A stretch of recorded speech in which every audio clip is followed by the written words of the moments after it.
అంబేద్కర్ అంతే, గాంధీజీ అంతే, కడన అబ్దుల్ కలాం అంతే. కానీ వాళ్ళ జీవితంలో వాళ్ళు చేసింది రైట్ మైండ్ సెట్తో ముందుకు పోయారు, పాజిటివ్ మైండ్ సెట్తో ముందుకు పోయారు. ఈరోజు అచంచలమైన వ్యక్తులుగా తయారయ్యారు. నేను నిన్ను కూడా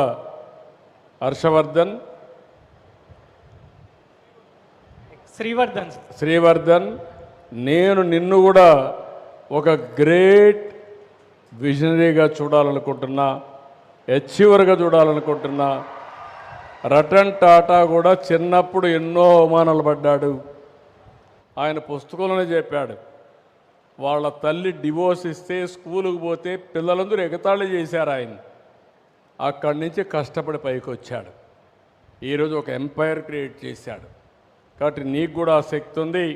నీకే కాదు, ఇక్కడుండే పిల్లలందరూ కూడా ఈరోజే సంకల్పం చేసి సమాజంలో మీరు కూడా ఒక ఉన్నతమైన వ్యక్తులుగా తయారు కావాలని ఆలోచించడమే కాకుండా దాన్ని సాధించడానికి మీరు శ్రీకారం చుట్టండి, మీరు అవుతారు.